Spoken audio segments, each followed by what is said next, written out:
Assalamualaikum warahmatullahi wabarakatuh. Hamdan wa syukran lillah, wa salatan wa salaman ala rasulillah wa ala alihi wa sahbihi wa mawala. Allahumma salli ala sayyidina wa habibina wa maulana Muhammadin wa ala alihi wa sahbihi ajma'in. Amma ba'du, qala Allah ta'ala fi kitabihil karim, a'udzu billahi minasy syaithanir rajim. Bismillahirrahmanirrahim. Ya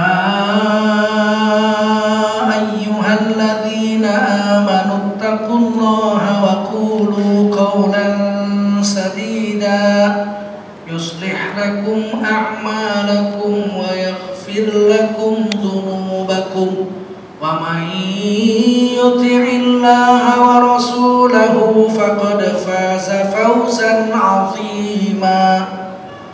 Qala Rasulullah sallallahu alaihi wasallam, man kharaja min baitihi fi talabil ilmi fahuwa fi sabilillah hatta yarji'.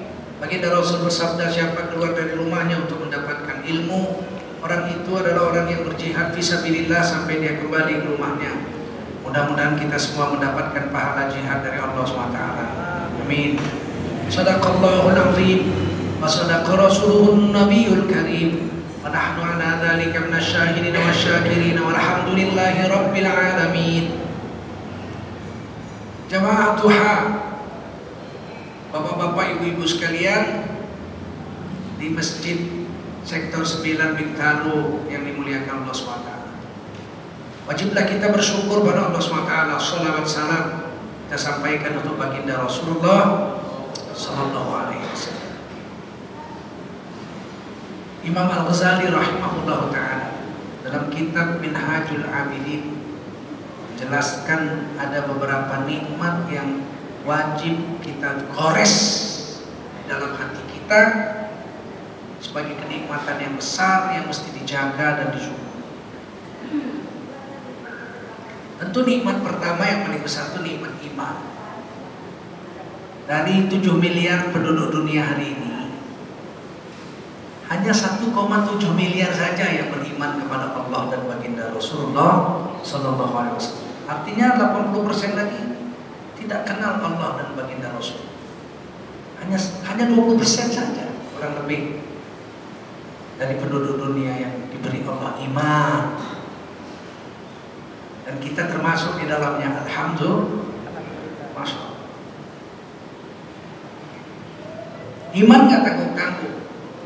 Kalau ada iman di dalam hati manusia,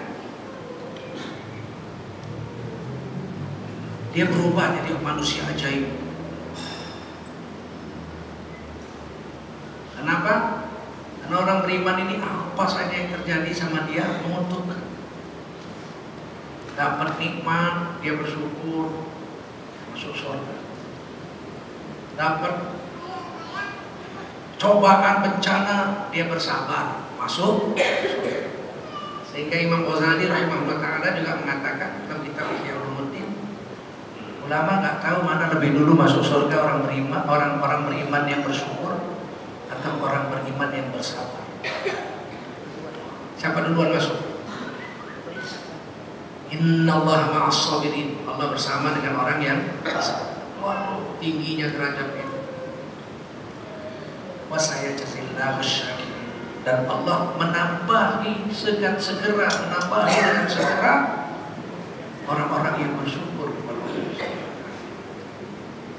Terus ditambah. Luar biasa. Dua-duanya hebat. Ajaib orang beriman itu. Dapat musibah dia bersabar, masuk surga. Dapat nikmat yang membuat dia gembira, bahagia, senang, dia bersyukur, dapat surga.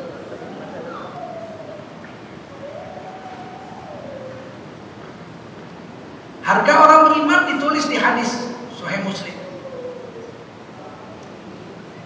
La taqumus sa'ah hatta la yabqa ala wajhil ardi man yaqulu Allahu Allah. Tidak akan datang hari kiamat selagi di dunia ini ada satu orang beriman yang mengucapkan dengan lidahnya Allah, Allah, Allah, Allah. Kalau di Jakarta orang-orang Betawi itu zikirnya kalau wiridan begitu. Salah satunya, ya Allah, ya Allah, ya Allah, ya Allah, ya Allah, ya Allah, ya Allah, ya Allah. Kalau masih ada orang seperti itu hidup, dunia nggak kiamat. Dalam syarah hadis ini disyarahkan oleh Imam Muslim. Nanti orang-orang alim mati. Mati orang-orang alim. Tinggal orang-orang setengah alim. Mati, tinggal orang-orang bodoh, tapi so alim. Imam Syafi'i aja dicaci sama dia. Waduh, padahal dia hadis ini berhubungan. Mati. Tinggal orang-orang bodoh. Tinggal orang-orang yang tidak tahu sholat, tidak tahu puasa, tidak tahu lagi syariat Islam, zakat, haji, dan nggak tahu. Tapi masih tahu la ilaha, masih tahu Allah. Orang-orang sekitarnya nanya, kamu ngapain sih? Sore-sore, ya Allah, ya Allah, ya Allah, ya Allah. Dulu nenek-nenek kami begini, saya niru-niru aja. Inilah agama saya, Islam. Tinggal itu aja Islam. Tapi orang yang beriman itu masih hidup, dunia nggak dikiamatkan Allah. Tapi hari itu dia mati. Kisahkan dalam hadis Muslim juga, manusia beriman terakhir itu hidup di padang Arafah. Waktu itu padang Arafah sudah hijau dan mengalir air jernih. Dia mengembalakan kambing, ketemu harimau, melawan dia karena kambingnya mau diambil singa, terkam singa, dia mati. Hari itu dia mati, satu-satunya orang beriman itu. Hari itu juga dunia dikiamatkan. Tidak ada harganya seluruh alam jagat raya ini kalau nggak ada orang beriman di atas dunia ini. Itulah harga orang beriman di sisi Allah. Makanya jangan sembarangan. Rasulullah bersabda dalam hadis Sahih Muslim juga, sibabul muslim fusuk, menghina orang Islam itu dosa besar. Fusuk, dosa besar. Wa qitaluhu kufr, membunuhnya dosa paling besar. Dosa yang sangat besar. Oleh karena itu Islam itu apa nggak ada hukum bunuh? Ada. Dalam Islam ada hukum bunuh, hukum pancung, hukum tembak, silakan. Tapi harus melalui pengadilan. Al-hukmu qabla al-bayan zulmun. Ini usul fikih. Menghukum orang tidak ada saksi dan bukti itu satu kezaliman. Zalim, dosa besar, zalim. Harus ada bukti saksi. Amrozi ngebom Bali, ada bukti, ada saksi, ketangkep, hukum mati, boleh, karena ada hak untuk menjatuhkan hukuman mati. Tapi kalau bunuh orang nggak ada hak, tanpa hak itu diancam oleh Allah dalam Quran surah Al-Maidah ayat 32. Man qatalan nas, barang siapa membunuh manusia bi ghairi haqqin, tanpa hak, tidak diputuskan di pengadilan, au fasadin, atau orang itu bukan perusak dunia, bukan tukang bunuh banyak orang, dia nggak bunuh banyak orang, belum ada terbukti apa-apa, tiba-tiba dia dibunuh tanpa pengadilan, tanpa saksi, tanpa bukti, faka'annama qatalan nasa jami'an, orang yang membunuh itu mendapat dosa seperti bunuh manusia seluruh dunia, 7 miliar orang. Jangan main-main. Makanya kita sedih kadang orang beriman, pulang sholat maghrib ditangkep, dituduh teroris, tiba-tiba mati, dikebuk, patah tulang rusuknya, patah kaki. Ente boleh bunuh tapi adili dulu. Kalau nggak diadili bagaimana dia nggak bisa membela diri? Zalim. Itu nilai orang beriman. Makanya kita hati-hati, jangan sampai mulut kita salah ngomong. Biarlah pemimpin kafir asal adil daripada pemimpin Islam tapi koruptor. Lancang sekali mulutnya. Mana ada pemimpin kafir adil? Orang kafir nggak kenal adil. Adil itu bahasa Arab.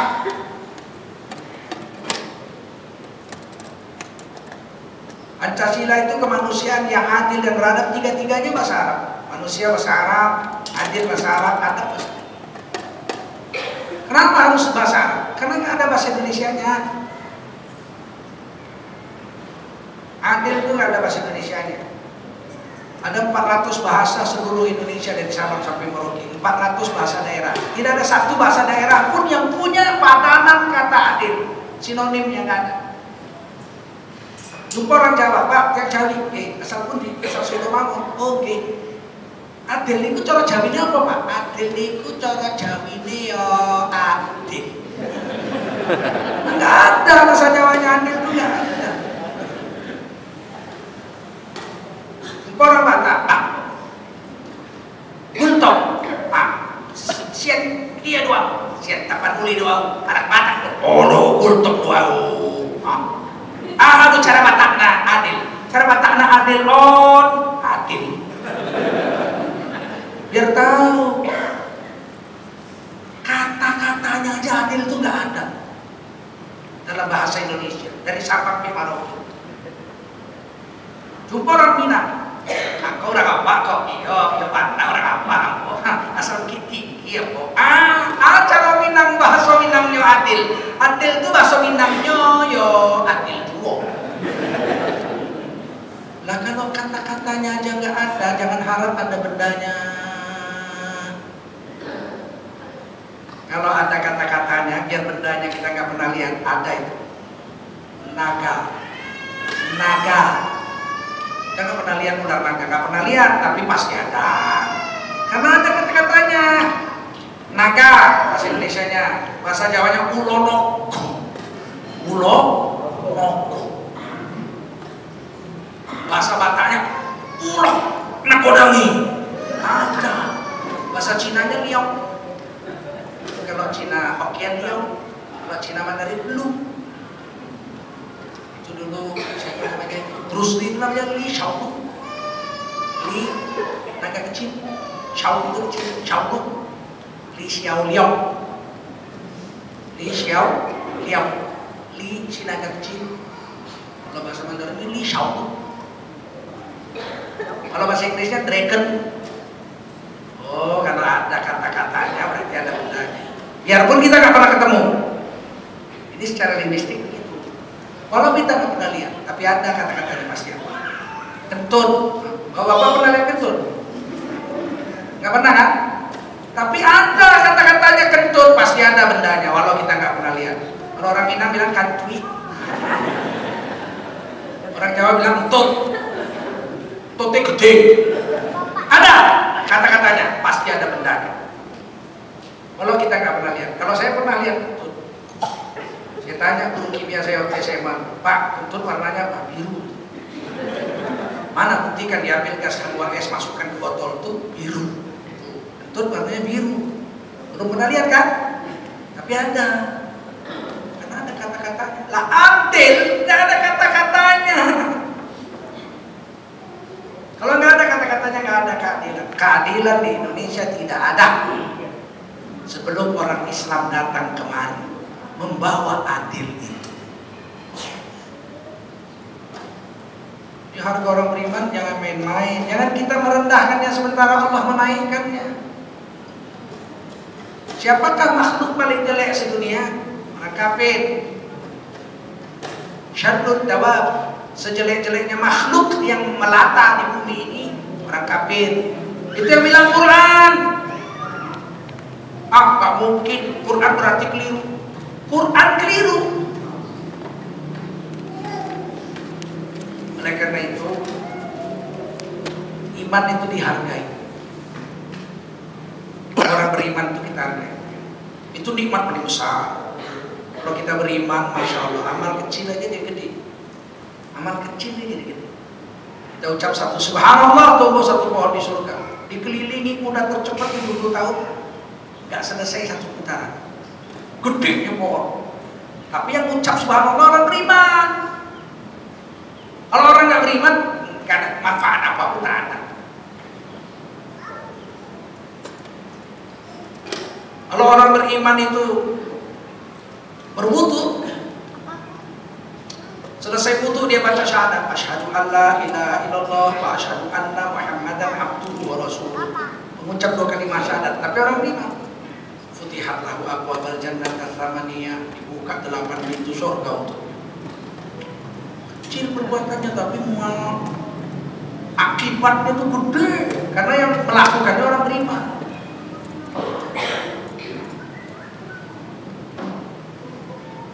Kalau dia mati dalam keadaan beriman, walau dosanya sebanyak bintang di langit, satu hari nanti akan dikeluarkan juga masuk surga. Mungkin 10 miliar tahun di neraka tapi tidak kekal. Wa yukhriju minan nar man qala la ilaha illallah wa kana fi qalbihi wa kana fi qalbihi minal khairi mithqala dzarrah. Ini hadis Bukhari. Dikeluarkan dari neraka orang yang pernah mengucap la ilaha illallah, orang beriman, padahal kebaikan di hatinya hanya sebesar sebesar atom, ya, kelihatan mata, ya Allah lihat, ya roh. Faman ya'mal mithqala dzarratin khairan yarah. Siapa berbuat amal sebesar atom, yang membuat nggak lihat, tapi Allah lihat dan bayar dengan pahala. Karena orang beriman. Betapa hebatnya iman, jangan digadaikan itu. Mati dalam keadaan beriman aman. Yang kedua nikmat Islam. Inna salati wa nusuki wa mahyaya wa mamati lillahi rabbil alamin. Sesungguhnya salatku, ibadahku, hidupku, matiku hanya untuk Allah Tuhan semesta alam ini. La syarikalah, tak ada syarikat baginya. Wabidzalika umirtu, begitulah aku diperintahkan oleh Allah. Wa ana minal muslimin. Wa ana minal muslimin. Dan aku termasuk salah satu dari orang yang menyerah diri dengan hukum Allah. Muslim itu orang yang menyerah diri dengan hukum Allah, takluk dengan aturan Allah, itu muslim. Kalau melawan namanya fasik, keluar dari rel. Kalau tunduk patuh ikut rel agama namanya muslimin, muslim. Wah, orang muslim dahsyat. Orang yang tunduk dengan Allah ini dahsyat. Itu nikmat yang paling besar. Bagaimana kita bisa seumur hidup taat sama Allah, kan irit. Hebat. Dan tunduk sama Allah itu bukan tempo-tempo, bukan kadang-kadang, sampai mati. Waktu kaya taat, waktu miskin taat juga. Karena hidup ini kan bertukar-tukar. Kadang kita miskin, besok-besok kaya. Ada orang yang miskin 20 tahun, dalam setahun tiba-tiba kaya raya. Banyak, saya udah lihat dengan mata saya. Waktu krisis moneter tahun 98, itu orang Bangka rata-rata kan di sana nanam merica, tanam lada, ada merica. Harga merica Rp3.000 per kilo. Tiba-tiba terjadi krisis, harga merica Rp83.000 sekilo. Kaya raya orang Bangka waktu zaman moneter. Di Aceh, minyak nilam itu sekilo cuma harganya 80.000. Terjadi krisis moneter, minyak nilam sekilo 1,5 juta. Berubah doa orang Aceh, ya Allah, lama lah krisis ini ya. Mati pula orang Jawa kalau lama. Hidup ini bertukar itu dengan takdir Allah. Yang kaya tiba-tiba bangkrut, ada yang miskin tiba-tiba kaya banyak. Itu liyabluwakum fima atakum, untuk mengujikan siapa yang terbaik amal. Nah, kadang ada orang yang waktu miskin soleh, taat banget sama Allah. Waduh, sepeda bobrok itu disenderkan bawah pohon. Sedikit dari pagi sampai sore, masya Allah, doa, gemeter, nangis, air mata bercucuran. Sedikit banget. Berubah jadi orang kaya, naik Mercy. Zikir juga. kepalanya aja gigit di diskotik. Gak tahan ujian. Ketika miskin taat, ketika kaya melawan Allah. Dipakainya kekayaan yang Allah berikan kepadanya untuk melawan Allah. Bodoh. Ada orang waktu kaya taat, sedekah, jadi ketua masjid, umroh, bantu orang miskin, santuni janda, bangun anak yatim, rumah anak yatim, hebat memang. Tiba-tiba usahanya bangkrut, jadi kere, berubah jadi pemabuk. Kejam Allah, kejam Allah. Saya udah berbuat baik jadi bangkrut, kejam Tuhan. Gak tahan. Kita wajib muslim, taat sampai mati. Biar miskin, biar kaya. Fisarroi, waktu senang, waktu susah, miskin, kaya, lapang, waktu sakit. Pokoknya kita nggak berubah, tetap taat sama Allah. Kalau itu mati dalam keadaan itu aman. Kan mati yang ditanya itu nggak ada dunia ini ditanya. Masuk kubur nggak ada ditanya. Pernahkah kau menginap di hotel bintang 7? Atau apakah kamu jadi gembel seumur hidup? Tanya. Yang ditanya man rabbuka? Iman. Man nabiyuka? Iman. Ma imamuka? Al-Quran. Imammu apa? Imam saya Al-Quran. Iman. Man ikhwanuka? Siapa saudaramu? Saudaramu siapa? Muhammad Yasin. Kaum muslimin. Betul. Kawan saya kafir Pak semua. Yang Islam koruptor-koruptor, jadi saya gak kawan. Kan lebih baik kawan sama kafir asal gak korup daripada Islam korup. Gak ditanya itu nanti bahaya kita kalau ditanya. Man ikhwan, siapa saudara? Itu ditanya di kubur.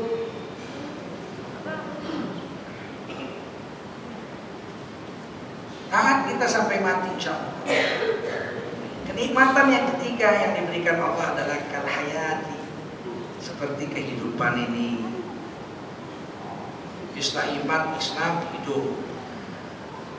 Apalah artinya hidup panjang umur, ratusan tahun, kaya raya, tapi nggak punya iman? Nggak ada artinya. 1000 tahun hidup, tapi nggak punya iman, nggak ada artinya. Apa? Sedetik pun dia nggak berhak masuk surga kalau nggak ada iman. Apa artinya hidup di dunia ini? Ajaibnya hidup orang beriman kita. Kalau umurnya pendek, tetap menguntungkan orang Islam. Kalau dia hidup umurnya pendek, dosanya sedikit. Kalau dia hidup umurnya panjang, amal solehnya banyak. Nggak ada ruginya orang beriman. Kalau hidup 80 tahun umurnya, balik umur 12 tahun, berarti 62 tahun. Berapa tahun? 62 tahun. Beramal soleh, bagaimana kita mau mengalahkan itu? Makanya jangan anggap enteng sama orang tua. Sehebat-hebatnya orang muda, biar alimnya luar biasa, habis Quran 30 juz, tambah 30.000 hadis hafal, nggak bisa lawan orang tua. Dari segi ilmu dia mungkin menang, dari segi amal mana menang. Laisa minna man lam yu'azzim kabirona. Nabi garis tegas-tegas, bukan umatku yang tidak mengagungkan orang tua kami. Sama orang tua, dia menang amal. 68 tahun wudu. Tadi 62 tahun wudu. Gimana kita mau mengalahkan dia? Dari wudunya aja itu kalah gitu. 62 tahun sholat. Bagaimana kita mau mengalahkannya coba? Oh, saya bisa mengalahkan dia. Bagaimana caranya? Sholat sehari cuma 5 kali. Emang kita mau 50 kali ngalahin dia? Saya sholat wajib mau 50 kali, mau mengalahkan orang-orang tua, begitu? kejar, mana bisa kita kejar orang tua. Makanya bukan umatku kata Nabi yang tidak hormat sama orang tua. Zikirnya ya jelas kalah kita. Subhanallah, subhanallah tiap sholat. Nah, bisa kita menang sama dia. Terus sedekahnya lagi. Nah, oleh karena itu umur itu manfaat besar tuh, nikmat besar. Lo bisa setiap detik kita beramal, masya Allah hebatnya lah kita orang yang berumur ini. Pendek umurnya, sedikit dosanya, gampang masuk surganya. Panjang umurnya, banyak amalnya, gampang masuk surga. Tapi dosanya kan banyak juga. Lebih banyak pahalanya dong, karena dosa hanya dikali 1. Sedangkan pahala minimal kali 10. Man jaa bil hasanati falahu asyru amsalihha. Siapa berbuat satu kebaikan dibayar 10 kali lipat. Kalau pakai tenaga, pakai pikiran. Kalau pakai duit 700. Masalul ladzina yunfiquna amwalahum fi sabilillahi kamathali habbah ambatat sab'a sanabil fi kulli sumbulatin mi'atu habbah. Perumpamaan orang yang membelanjakan hartanya di jalan Allah seperti menanam 1 biji di dalam tanah. Dari biji itu tumbuh 7 tangkai. Tiap-tiap tangkai buahnya 100. Kalau sedekah, beramal dengan tenang, pakai duit 700 kali lipat. Panjang umurnya, udah pastilah dosanya kalah dengan pahalanya. Mau berbuat dosa dibayar 1. Manja abil wa manja abis sayyi'ati fala yujza illa mithlaha wa hum la yuzlamun. Siapa berbuat 1 dosa dibayar 1 aja. Allah nggak mau menganiaya hambanya. Nah, itu pentingnya umur. Apalagi umat akhir zaman. Kita umat Islam ini umurnya pendek, paling 60-70 tahun kata Nabi, seperti umurku. Kata Nabi begitu. Tapi dibanding umat dulu, walau umurnya panjang, kita dikasih poin banyak. Dikasih poin oleh Allah. Umat Nabi Nuh 950 tahun umurnya. Jelas dari sholatnya kita kalah, dari zikirnya kita kalah, dari sedekahnya kita kalah. Tapi Allah sayang. Tidak boleh umat lain masuk surga sebelum umat akhir zaman ini masuk surga. Mesti umat Islam dulu masuk, baru umat-umat yang lain. Umat Nabi Muhammad dulu masuk, baru umat-umat lain. Kunci surga ada di tangan Nabi SAW. Umatnya dulu masuk, baru umat lain boleh masuk. Lah, bagaimana kita mengalahkan orang dulu yang umurnya panjang? Kita umat khusus. Kuntum khaira ummah. Kamu umat terbaik. Ukhrijat linnas, yang diproduksi Allah, keluarkan Allah untuk manusia. Kita umat terbaik, kita dikasih poin. Ada time tunnel istilahnya, terowongan amal, terowongan waktu. Kita diberi 1 tahun sekali Lailatul Qadar. Apa? Lailatul Qadar. Kalau kita jaga malam Lailatul Qadar itu, kita beramal seperti 83 tahun amal. Cuman nggak tidur malam ganjil aja bulan Ramadan. 5-6 malam aja. Dapat Lailatul Qadar, kita loncat 83 tahun. Amal kita. Bayangkan kalau kita ketemu 10 kali aja Lailatul Qadar dalam umur kita yang 60 tahun. Kita baris di hari kiamat di samping umat Nabi Nuh. Orang tuh gede-gede, kita kecil. Umat Nabi Nuh kan remeh lihat kita. Coba gue bom cini-cini gitu. Baris nangarep. Ayo, nungguin ke belakang sana. Tunggu dulu bos. Wes apa? Saya umatnya Kanjeng Rasulullah Muhammad SAW. Umurmu berapa? 60 tahun. Anakku 60 tahun masih nyusu sama ibunya. Anjir. Sabar bos. Saya 60 tahun tapi dapat Lailatul Qadar 10 kali. Amal soleh saya 830 tahun. Saudara kamu 950 tahun. Campur tidur, campur buang air besar, campur buang air kecil. Mikir semua kita duluan. Karena Allah kasihan sama kita. Kita dikasihani Allah, umur pendek tapi dikasih terowongan-terowongan satu bayar 700, dapat Lailatul Qadar loncat 83 tahun. Paham?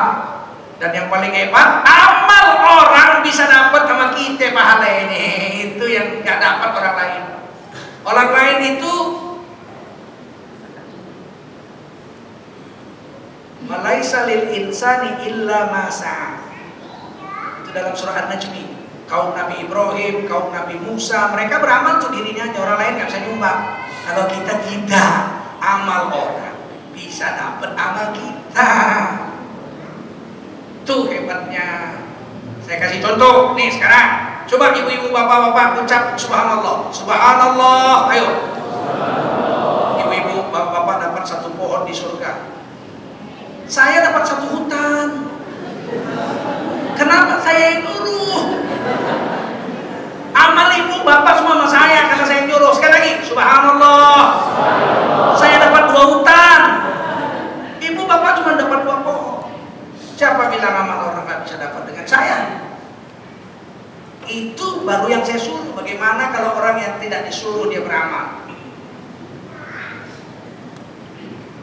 Anak saya dapat uang banyak, dia naik haji, dihajikannya saya dapat pahala haji anak saya. Namanya badal haji. Hadis itu Sahih Abu Dawud, Bukhari, Muslim. Cucu saya umroh, diumrohkan saya dapat pahala umroh, padahal saya udah mati. Orang menang ini kalau dia doa untuk orang-orang yang udah mati sampai semua. Kan salah arti itu yang baladun soleh atau mudah. Hanya anak kandungnya aja yang mendoakan yang bisa. Mana ada. Isimnya isim apa itu nakiro. Bukan mesti anak kandung, siapa saja, anak angkat, anak susuan, anak tetangga, anak murid, siapa saja. Dan semua orang beriman kalau doain orang beriman sampai. Kalau enggak ngapain di Quran ditulis Rabbana ighfir lana wa li ikhwanina alladziina sabaquna bil iman. Ya Allah, ampunkan dosa kami dan dosa orang-orang dulu yang sudah mati sebelum kami dulu. Kalau nggak sampai ngapain Allah suruh doa Quran seperti itu. Rabbana ighfir li wa li walidayya wa lil mu'minina yauma yaqumul hisab. Ampunkan ya Allah dosaku dan doa bapakku ibuku dan dosa orang-orang beriman sampai hari kiamat. Itu hebatnya orang ini, orang akhir zaman ini kita ini. Bisa tolong menolong. Bahkan tetangga bisa menolong tetangganya supaya nggak jadi masuk neraka. Ya Allah, itu kawanku. Dia itu sering bangunkan saya subuh, tapi dia sendiri nggak di masjid. Jadi mau masuk neraka, janganlah. Saya justru masuk surga kan karena ajakannya dia tiap pagi dia bangunin saya. Kita bisa ambil kawan kita itu masuk surga, syafaat. Man dzalladzi yashfa'u indahu illa bi'idznih. Enggak ada orang yang bisa ngasih syafaat di sisi Allah kecuali izin Allah. Sahabat bisa memberi syafaat pada sahabat. Bapak bisa beri syafaat pada anak, anak bisa beri syafaat pada bapak. Nabi bisa beri syafaat pada umatnya. Ulama bisa beri syafaat sama murid-muridnya. Orang mati syahid bisa memberi syafaat kepada keluarga dan sahabat-sahabat. Orang soleh bisa nolong orang di sana. Diberi mandat. Orang dulu nggak dapat itu. Ini hidup, makanya kita syukur hidup itu. Jangan sia-siakan hidup. Jangan sia-siakan hidup. Ini nikmat Allah yang besar. Kalau udah mati nggak bisa lagi kita beramal untuk diri kita. Mata penuh adab inqata'a amalu. Kalau manusia mati, amal dirinya stop. Gak bisa lagi sholat, gak bisa lagi puasa, gak bisa lagi zikir. Udah mati, gak bisa lagi bayar utang. Bayangkan orang udah mati 2 minggu datang ke rumah kita bayar utang. Assalamualaikum Pak, saya mau bayar utang. Pingsan kita Pak. Kita pingsan kalau ada orang 2 minggu sudah mati datang ke rumah kita bayar utang. Dia gak bisa lagi. Tapi orang yang hidup bisa. Kawannya datang jumpai kita, Pak, saya dengar kawan kita si Anu udah meninggal ya. Dia kata istrinya ada utang sama bapak 2 juta. Iya, istrinya miskin Pak, anaknya miskin, gak bisa bayar. Saya temennya, saya bayar 2 juta. Lunas gak? Itulah hebatnya orang Islam itu. Gak usah ke temannya, orang lain aja. Saya dengar Pak, dulu imam masjid kita ini sakit Pak ya, iya, di rumah sakit berobat. Gak bisa pulang itu, ditahan kalau sakit, 15 juta upahnya di ICU. Terus saya dengar Bapak yang bayar, iya saya yang bayar. Bapak kenal sama dia? Enggak, cuman saya dengar dari saudara saya yang di masjid itu, katanya imamnya itu orang soleh. Saya banyak uang, saya bayar aja. Saya nggak kenal sama imam itu. Imam itu pun nggak kenal dengan saya. Dibayar sama orang itu, kaya, orang kaya yang bayar. Lunas nggak? Itulah hebatnya umat ini. Aneh nggak kalau ada orang bilang, kalau udah mati putus. Yang putus amalnya, nggak bisa sholat lagi, nggak bisa puasa lagi. Kalau amal orang masih bisa. Cuman ngapainlah kita berharap dengan amal orang? Selagi hidup, marilah kita buat amal kita sendiri. Syukur-syukur ada orang ngasih, alhamdulillah. Kalau nggak ada orang ngasih pun kita selamat. Ini pentingnya hidup. Kemudian yang ketiga, nikmatan yang mesti kita syukuri dan kita jaga adalah nikmat qudrah, kekuatan, kekuasaan. Allah berikan kepada kita kekuasaan. Nggak boleh kita alasan, gimana lah saya mau sholat, saya itu nggak kuasa sholat. Giliran karung 60 kilo dipikul, angkat takbir 2 rakaat, Allah Akbar, nggak bisa, bohong. Kita diberi qudrah, diberi kekuatan. Bahkan kekuatan itu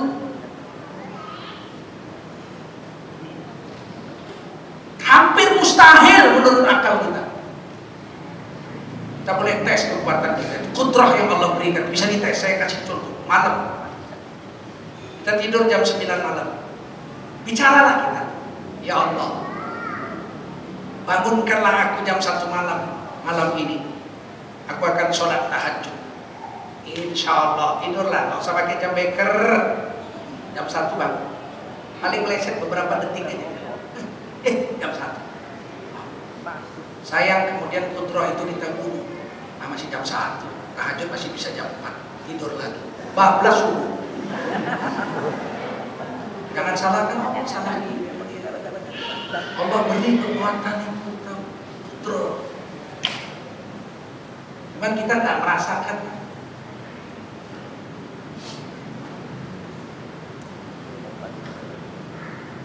Oleh karena itu jangan sia-siakan kekuatan yang ada pada diri kita yang diberikan Allah. Ada orang yang sanggup sholat tahajud tiap malam 20 rakaat, tiap malam sampai mati. Ada orang yang sanggup baca Quran setiap hari 8 juz 10 juz setiap hari. Apa itu kalau nggak Allah letakkan di hatinya kekuatan itu, qudrah itu? Ada orang yang tidak pernah tinggal sholat duha seumur hidup. Apa itu? Kok kita nggak bisa saya kayak dia? Dia punya sesuatu. Apa itu? Qudrah yang diletakkan Allah. Meskipun kita dengan mulut kita selalu mengatakan la haula wala quwata illa billahil aliyil azim, tapi jangan dinafikan qudrahnya dengan azan hayya 'alas shalah, la haula wala quwata.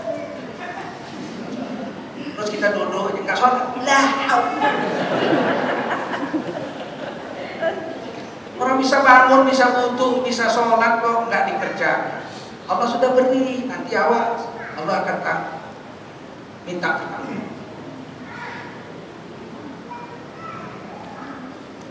Bahkan kalau hati kita latih, firasat kita akan tinggi. Kita punya qudrah yang orang lain nggak punya. Kita diberi mata oleh Allah 3. Berapa? 3. 1 yang ini, mata zahir ini. Ini terbatas. Di balik dinding itu nggak tahu kita ada apa di balik dinding itu. Ya terbatas saja nih, bisa dilihat. Dia ada 2 mata lagi di hati. Mata hati. Mata hati yang pertama kita bisa melihat yang di luar dinding ini, tapi syaratnya pernah kita lihat sebelumnya. Kudrah itu. Saya bisa pulang ke Medan dengan mata hati saya itu dalam 2 menit.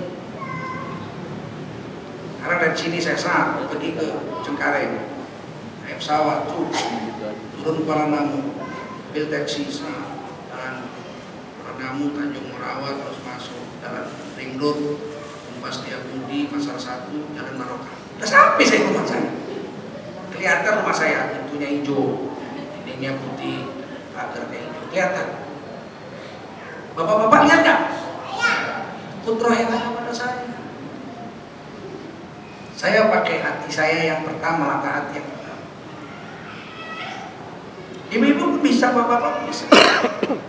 Bagi yang sudah pernah ke Mekah, kita bisa pergi ke Mekah sekarang dalam 1 menit. Pesawat Cengkareng, turun Jeddah, dari Jeddah naik bus, nampak jam-jam cowok, turun Ka'bah. Nah, kenapa bisa? Karena udah pernah sana, mata ini sudah pernah lihat. Ini gampang. Yang belum pernah ke Mekah sampai Golden nggak bisa bayangkan.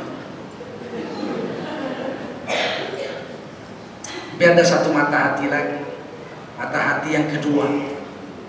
Kalau itu nggak jumpa, nggak pernah pun tahu. Masya Allah.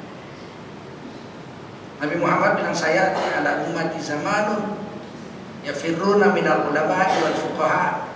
Akan datang kepada umatku satu zaman, umatku gak mau lagi peduli dengan hukum-hukum agama. Agama dibuang, yang penting akal, yang penting duit, yang penting kekuasaan.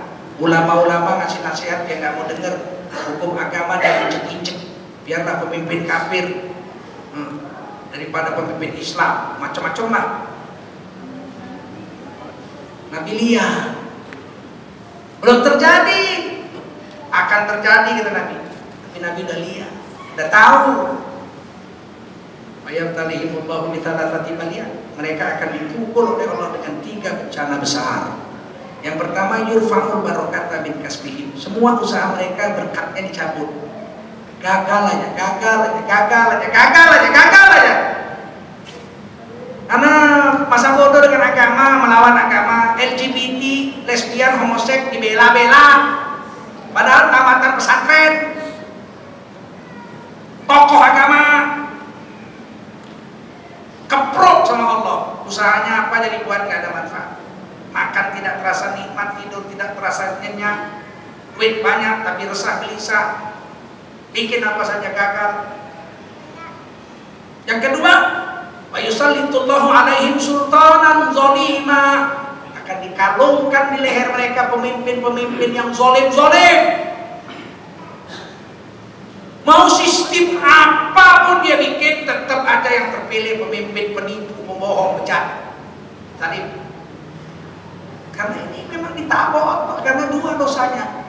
Gak mau dengar agama, gak mau dengar nasihat ulama. Yang ketiga, wa yakhrujuna minad dunya min ghairi iman, bi ghairi iman. Mereka keluar dari dunia, imannya tercabut, mati gak bisa mengucap la ilaha illallah. Mau mati yang diucapnya si Susi. Kata istrinya, Bang, aku istrinya Bang, Halimah, Bang. Apa istri Halimah? Susi.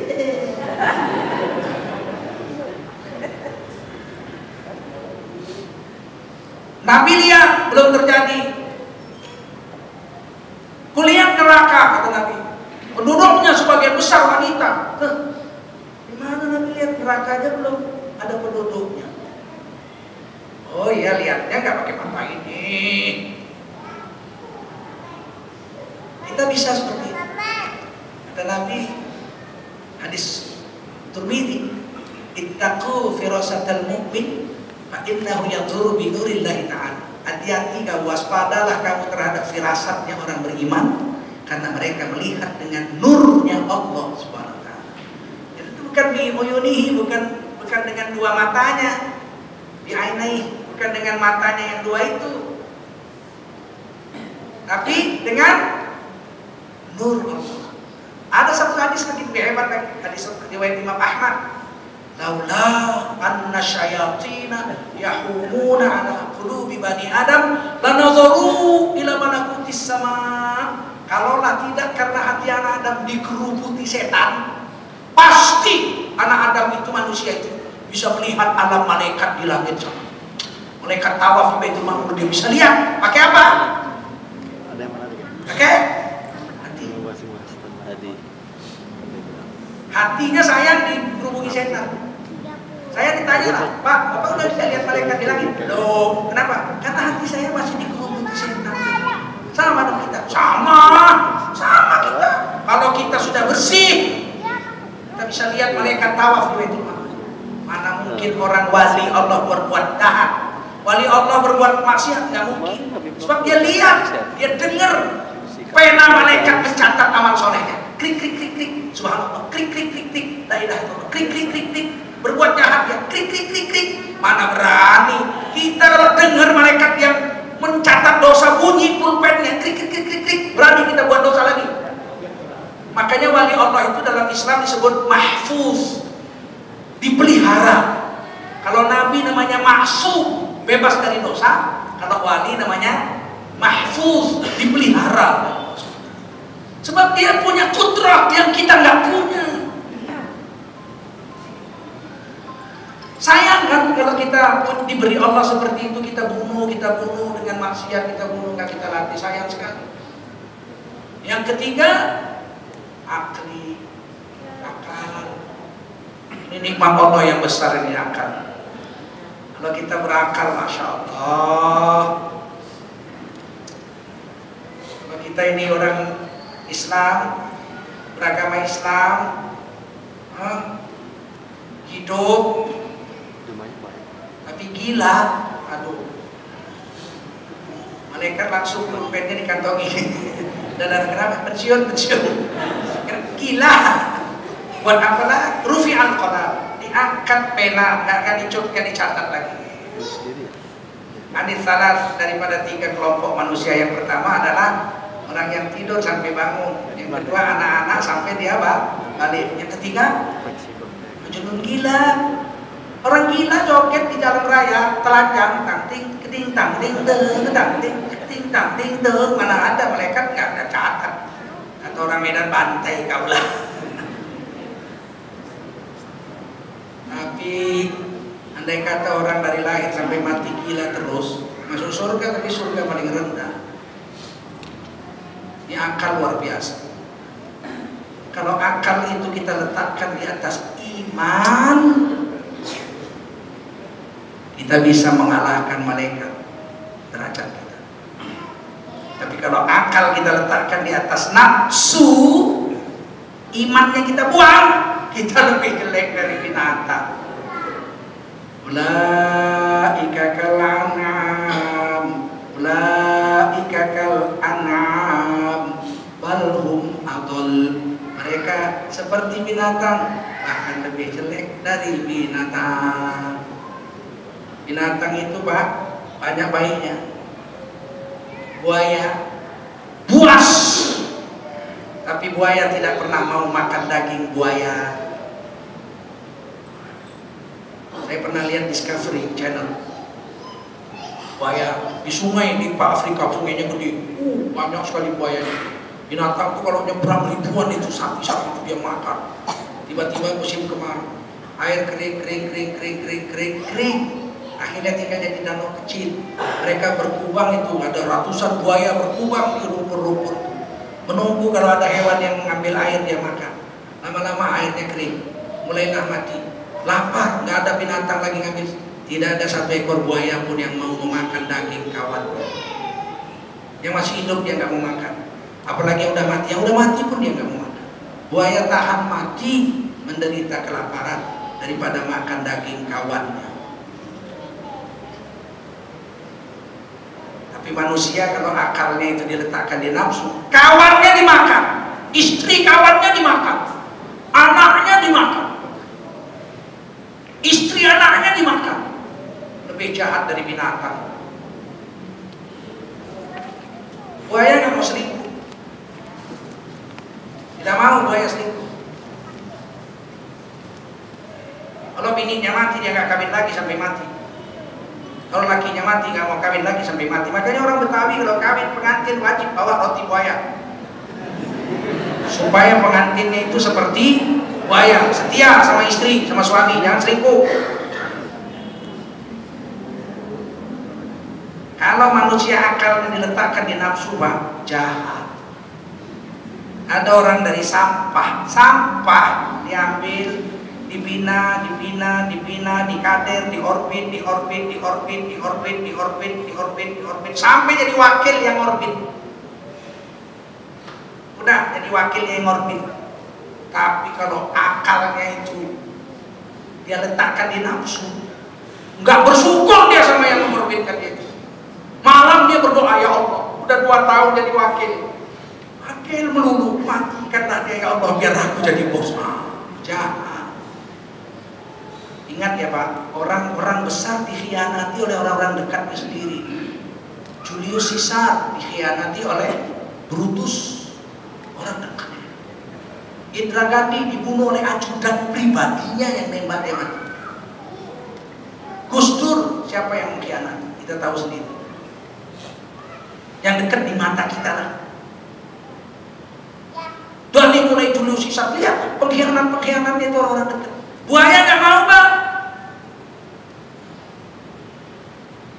Padahal mereka tidak punya akal tuh, buaya, singa segala macam tidak punya akal.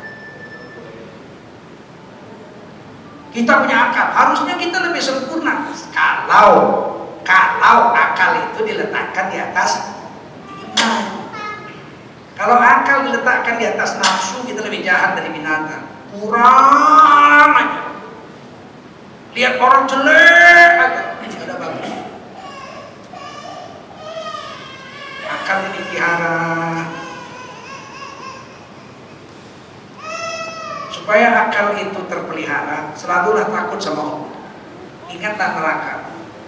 Inna fi khalqis samawati wal ardh wa ikhtilafil laili wan nahar la ayatin li ulil albab alladzina yadhkuruna Allaha qiyaman wa qu'udan wa 'ala junubihim wa yatafakkaruna fi khalqis samawati wal ardh Rabbana ma khalaqta hadza batila subhanaka faqina 'adzabannar.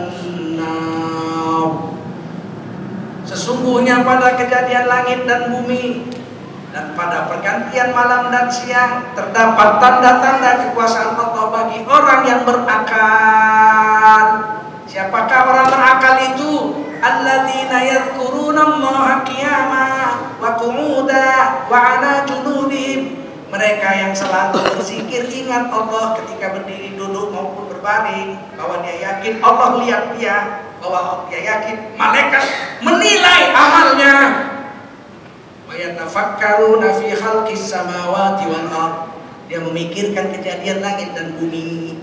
Buaya saja nggak mau kejem sama kawannya, harimau tidak mau makan anaknya, singa tidak mau membunuh istrinya. Pikir semua itu. Seraya mereka berdoa, Rabbana ma khalaqta hadza batila. Tuhan kami, segala sesuatu ini nggak ada yang sia-sia. Kau ciptakan semua ada manfaat. Ini gunanya akan. Subhanaka faqina adzabannar. Maha suci Allah, Engkau maha suci Allah, maha agung Engkau ya Allah. Hindarkan aku dari neraka. Kalau akal dipakai begini, hubungannya neraka. Kalau saya bikin gini, masuk neraka apa enggak? Kalau saya bikin gini, masuk neraka apa enggak? Kalau saya bikin gini, masuk neraka apa enggak? Kalau itu jadi ukuran, selamat kita. Fattaqun nar allati waquduhan nas wal hijarah. Takutlah kamu pada neraka yang bahan bakarnya adalah manusia dan batu.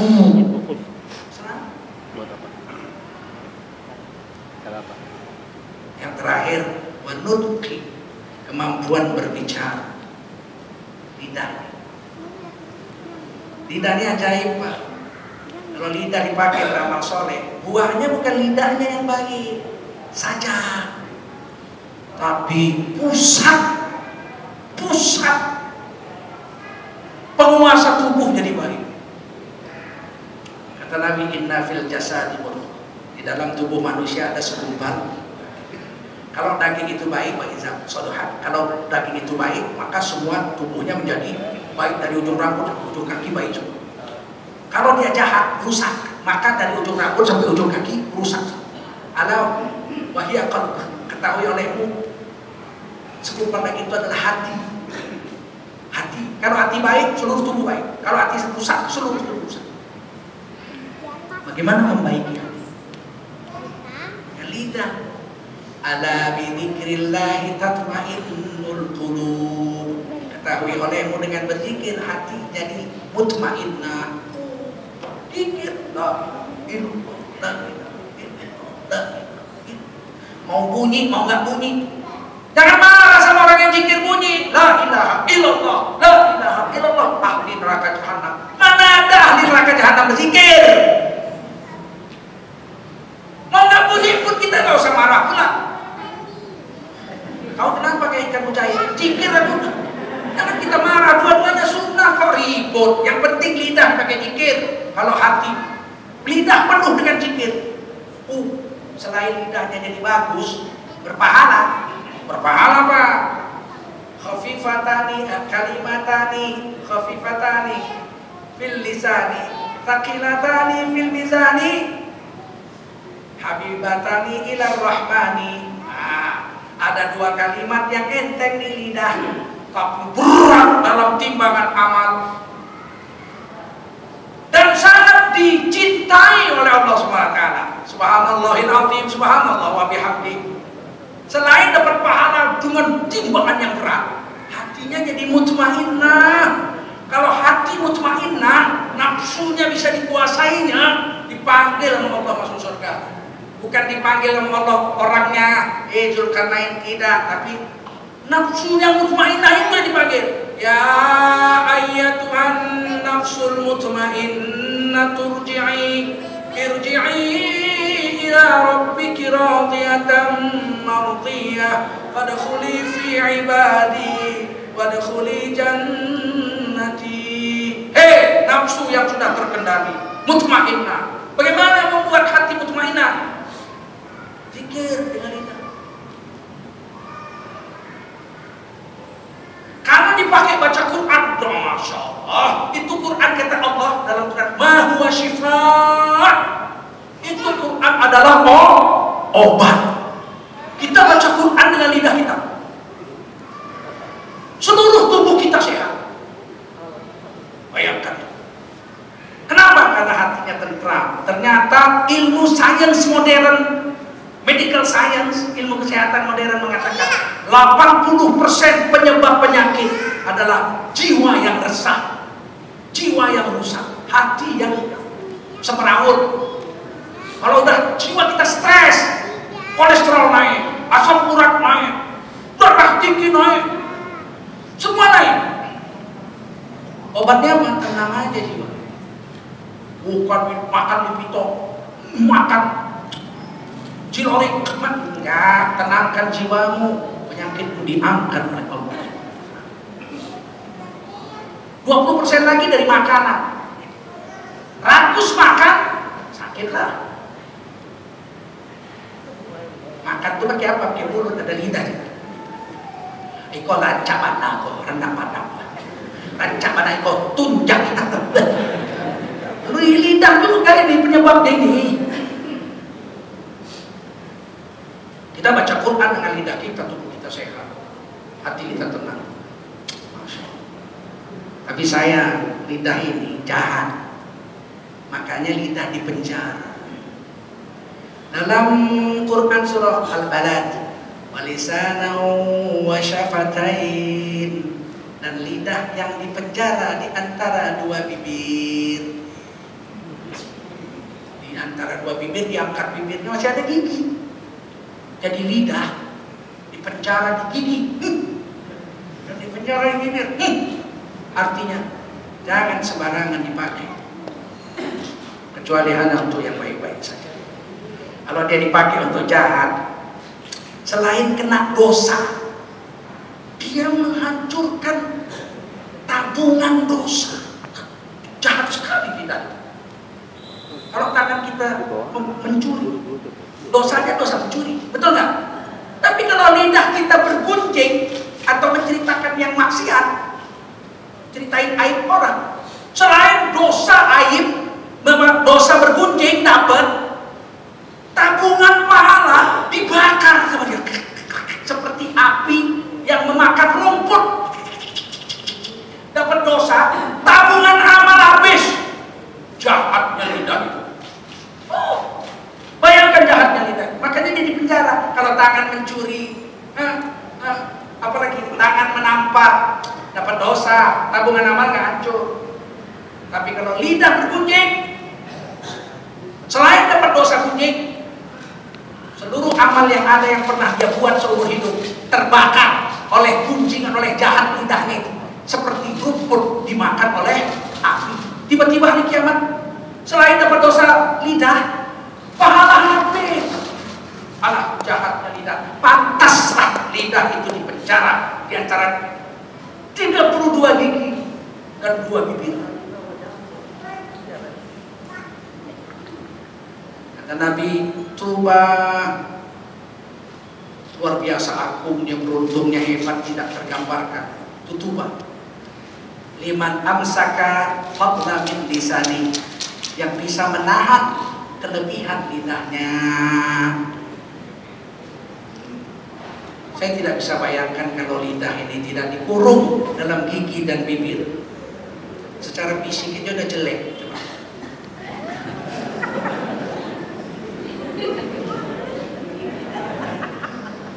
Penampilannya kayak anjing gila.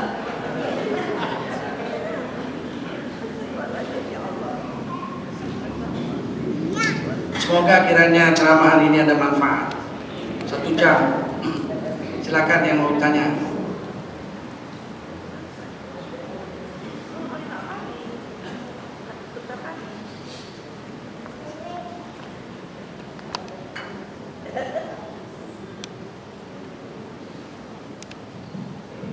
Assalamualaikum warahmatullahi wabarakatuh. Pak Kiai, mau nanya, kita secara pribadi telah berusaha untuk menjadi baik, tapi kita masih terjebak pada kemaksiatan. Apa sebenarnya yang terjadi, Pak Kiai? Assalamualaikum warahmatullahi wabarakatuh. Waalaikumsalam warahmatullahi wabarakatuh. Syekh Abu Somad Al-Falimbani menulis dalam kitab Sirus Salikin bahwa nafsu manusia itu bertingkat-tingkat. Yang paling rendah nafsul ammarah bisu, nafsu ammarah yang memang hobinya jahat. Kalau orang nafsunya masih nafsul ammarah, nafsu di dalam dirinya masih ammarah, dia itu berbuat jahat dan bangga. Setiap dia berbuat jahat, besoknya dia cerita, oh tadi malam saya begini. Pak, itu nafsunya masih ammarah. Bahaya ini orang kalau mati. Kalau dia siang malam memaksa dirinya untuk taat, dipaksa dirinya untuk taat,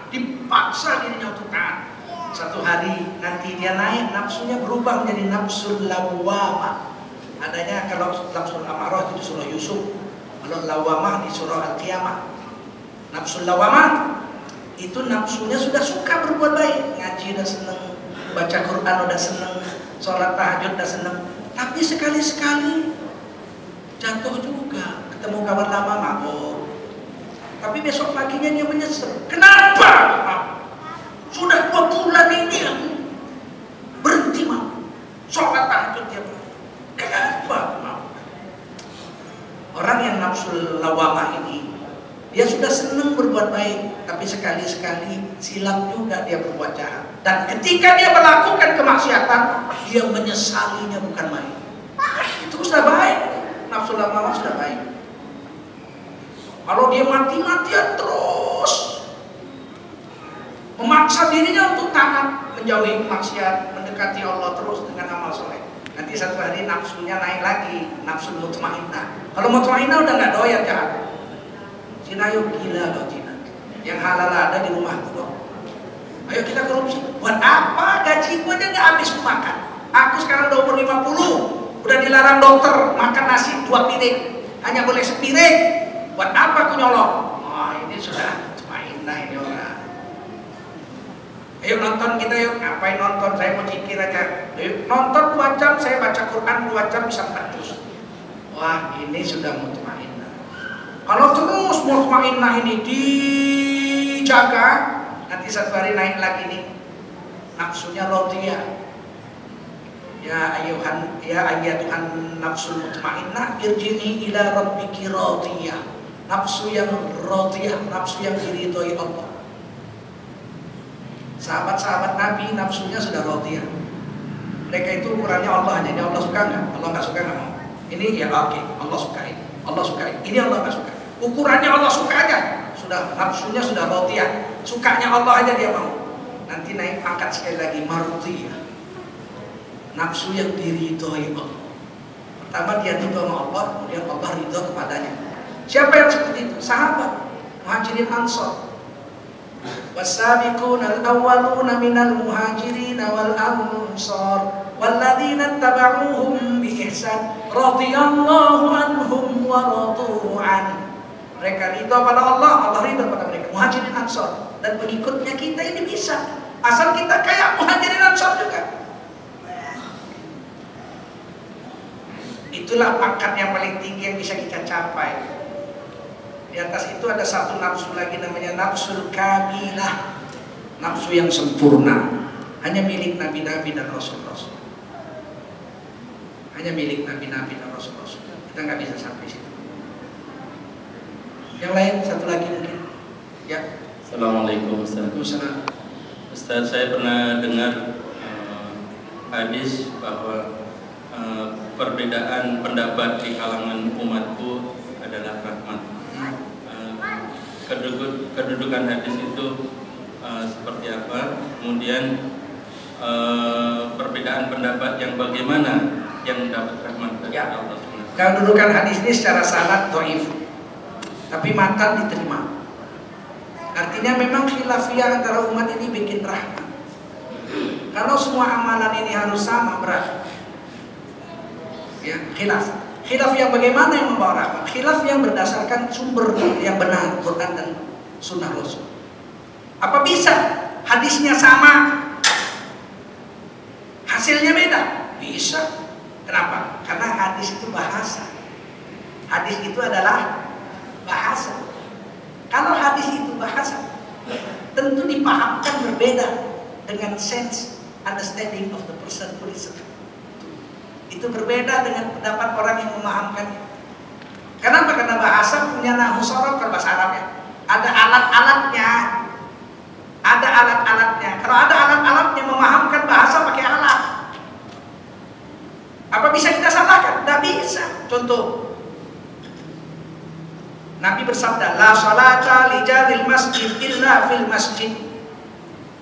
Tidak ada sholat bagi orang yang dekat rumahnya ke masjid kecuali di masjid. La-nya itu ain pengertian.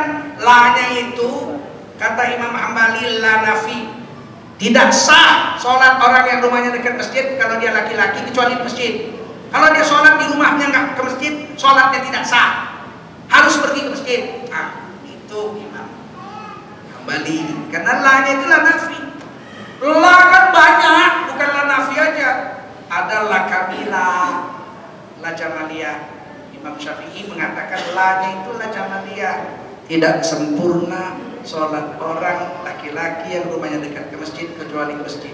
Kalau dia sholat di rumah, sholatnya sah, hanya saja tidak berpahala. Kan beda. Salah satu. Engkau la-nya itu pakai ilmu. Yang salah itu yang pokoknya. Pokoknya, itu salah itu. Pokoknya beringin. Repot lah kalau ngaji pakai pokoknya. Banyak khilaf itu. Imam yang tiga, ahli hadis, Imam Maliki, Imam Syafi'i, Imam Hambali, mengatakan tidak sah bayar zakat fitrah kecuali dengan makanan yang mengenyangkan. Jagung untuk orang Madura, sagu untuk orang Maluku, beras untuk orang Jawa, kentang untuk orang Amerika. Pokoknya pakai makanan yang mengenyangkan baru sah. Tidak sah pakai duit. Itu kata Imam ahli hadis Maliki, Syafi'i dan Imam Hanafi bilang boleh pakai duit, karena ada hadisnya. Kayakanlah mereka fakir miskin itu di hari raya 1 Syawal. Kayakanlah mereka. Kalau kaya kan berarti pakai duit. Kita berani bilang Imam Hanafi sesat. Dia pakai hadis.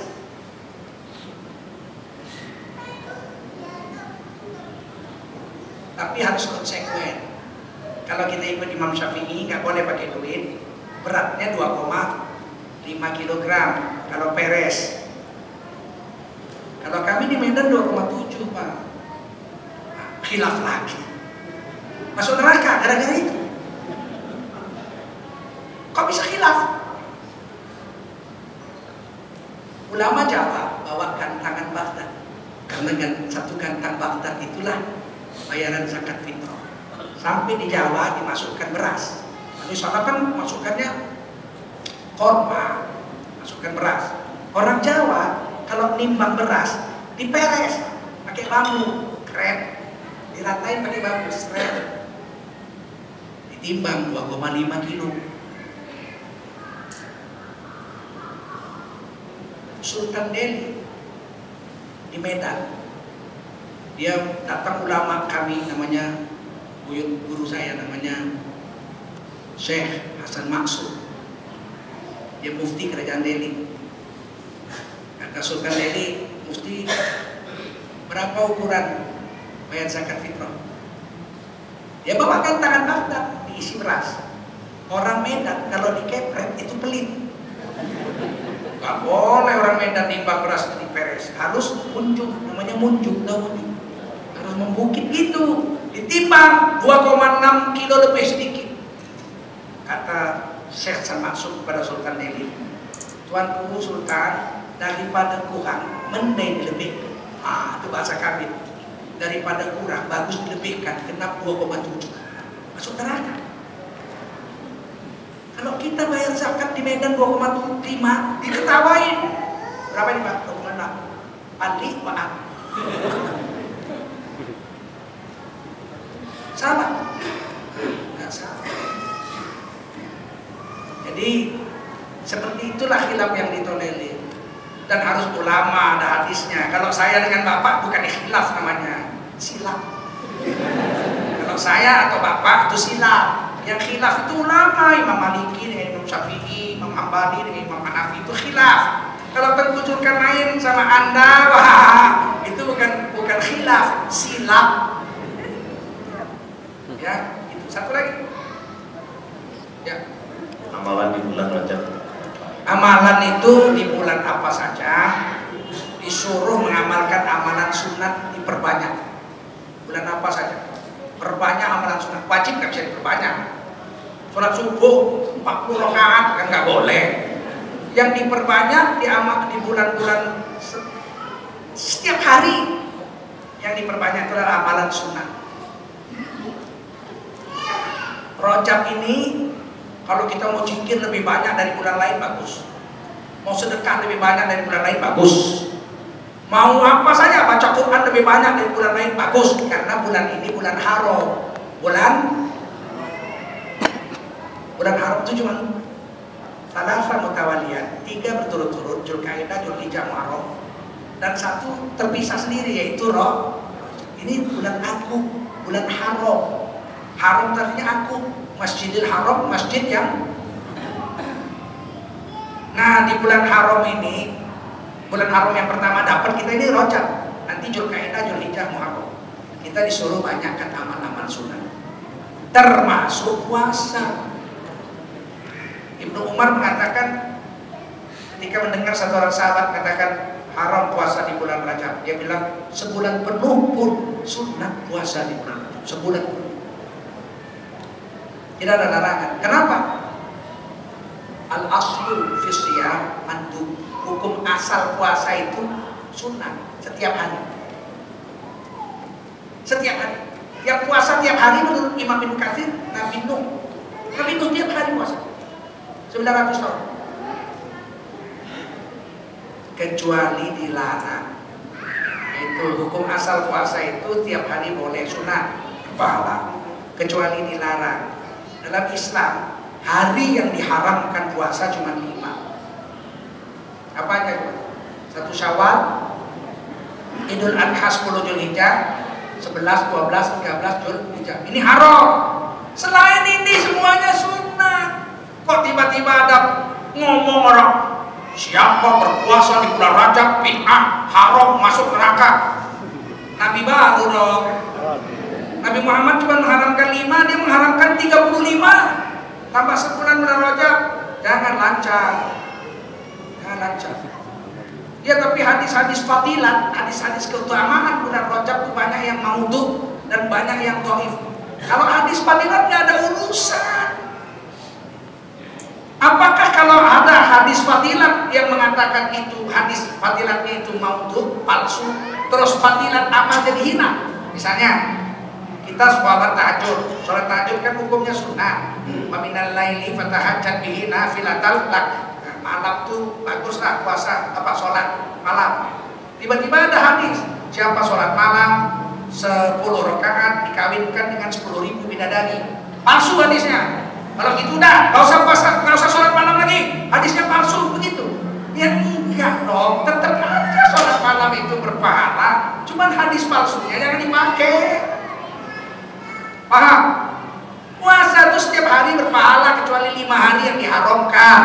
Kalau bulan Rajab tuh ada hadisnya ini kelebihan ini itu hadisnya palsu. Buang aja, nggak usah. Tapi tetap aja kita puasa di bulan Rajab, apa salahnya? Apalagi ada hadis dari Al-Bahili. Beliau Al-Bahili ini hadisnya sahih ya, Ahmad, Baihaqi dan apa satu lagi 3, Baihaqi, Ahmad dan Rukutni. Ini hadis sahih dalam kitab Majmu' An-Nawawi, Majmu' Syarh Muhadzab An-Nawawi. Kita bersolat, kita bersiam, kita puasa. Masa sunat dikatakan Al-Bahili ini masuk Islam. Dia orang Badui, bodohnya kepala suku. Begitu dia masuk Islam sama Nabi, terus dia pulang. Rupanya dia masuk Islam bulan Ramadan. Tahun depan dia jumpa Nabi lagi, kurus dia. Dia tanya kepada Nabi, ya Nabi, ta'rifuni, apakah engkau mengenali aku? Nabi bilang, ya, kayaknya kenal. Tapi Nabi balik. Kalau kita kan Nabi bilang tidak, enggak, aku nggak kenal, matri, aku nggak kenal. Ini dia bilang, siapa kau? Mana? Berarti Nabi sebenarnya kenal, tapi balik, mau memastikan. Karena Al-Bahili ya Rasul, saya ini Al-Bahili. Tahun lalu saya datang masuk Islam. Terus kita bilang, mata banyak, kok kau jadi berubah begini, jadi kurus kering begini. Tahun lalu itu kekernya. Semenjak pulang jumpa Nabi, aku nggak pernah nggak puasa, tiap hari puasa. Rupanya masuk Islamnya bulan puasa.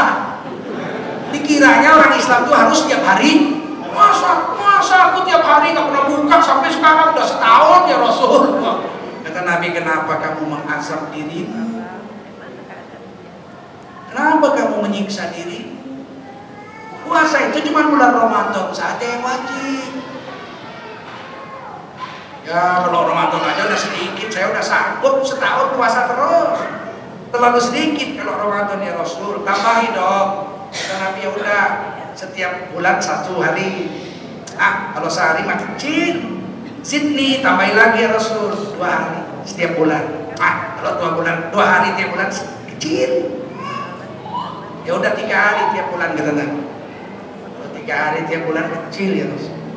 Kalau begitu puasai oleh tambahannya di bulan-bulan haram, Rajab, Dzulqa'dah, Dzulhijjah dan ini dalil yang sahih tapi dibuang orang sayang.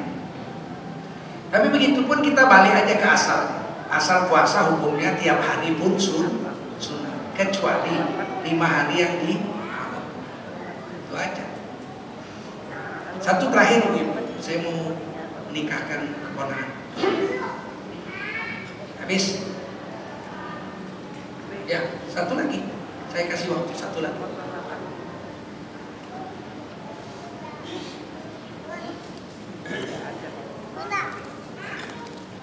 Mudah-mudahan paham ya tentang puasa Rajab ini.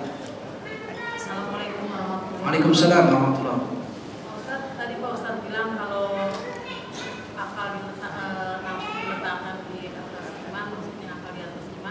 bukan akal. Akal di atas iman. Kita bisa melebihi malaikat, maksudnya gimana Pak Ustaz? Ya, kita ini kan dikasih nafsu dan dikasih akal. Malaikat itu kan cuma dikasih akal, nggak dikasih nafsu. Kalau malaikat taat seumur hidup, wajar aja dia nggak ada nafsunya. Sementara kita dikasih nafsu mengajak jahat, dikasih akal mengajak taat. Kita bisa beramal bersih seperti malaikat. Tentu kedudukan kita lebih tinggi dari malaikat. Kenapa? Gangguannya nggak ada malaikat. Kalau kita kan penuh dengan gangguan, masa pahalanya sama? Dalam Islam ini semakin sulit kita beramal, pahalanya makin gede. Orang sholat subuh pahalanya gede. Tapi kalau dia sakit sholat subuh, mana lebih besar pahalanya? Orang sehat sholat subuh atau orang sakit sholat subuh? Kenapa? Karena kesusahannya lebih banyak. Malaikat beramal soleh wajar, nggak punya nafsu. Manusia ada nafsu, tapi dia bisa taat seperti malaikat. Udah jelaslah lebih tinggi manusia dari malaikat. Saya tanya aja lah, mana lebih tinggi derajat Nabi atau malaikat? Mana lebih tinggi, malaikat atau Nabi? Nabi. Buktinya mana? Buktinya malaikat kerja untuk Nabi. Malaikat ngantar wahyu, Nabi Muhammad terima wahyu. Mana lebih hebat, tukang ngantar atau tukang terima? Nah, itu aja kok repot. Kalau kita bisa taat pada Allah setaat malaikat, padahal kita punya nafsu, sudah pastilah lebih tinggi kita dari malaikat. Tapi kalau kita jahat seperti binatang yang punya nafsu dan punya akal, padahal kita ada akal. Kalau binatang jahat, dia kan nggak punya akal. Lah kalau kita manusia punya akal, jahatnya serupa binatang, mana lebih jahat? Binatang apa kita? Kita bisa lebih jahat dari binatang. Ulaika kal an'am bal hum adall. Lebih jahat dari binatang. Binatang berbuat jahat, wajar, dia nggak punya akal. Lah kita ada akal, tapi kita jahatnya kayak binatang. Mana lebih jahat? Nah, itulah kira-kira. Mudah-mudahan paham. Jangan pula ibu bilang, oh kita lebih baik dari malaikat. Kalau kita mah enggak. Kita mah banyak dosa. Yang bisa taat seperti malaikat taat, sami'na wa ata'na kepada Allah, dengar laksanakan apa yang Allah suruh. Tentulah kita lebih tinggi dari malaikat. Ada satu selawat yang bagus tentang Nabi. Fauqal malaikatil kirami maqam. Maqam Nabi Muhammad itu lebih tinggi dari malaikat-malaikat yang agung. Karena Nabi diberi nafsu tapi bisa taat kayak malaikat. Mudah-mudahan kita semua bisa taat lah. Kalau macam malaikat, masya Allah, kita akan masuk surga yang tingginya bukan main. Maqam yang terpuji di sisi surganya Nabi di Firdaus. Amin. Subhanallah bihamdihi, subhanakallahumma wa bihamdika, asyhadu an la ilaha illa anta, astaghfiruka wa atubu ilaik. Subhana rabbika rabbil izzati amma yasifun, wa salamun alal mursalin, walhamdulillahi rabbil alamin. Wassalamualaikum warahmatullahi wabarakatuh.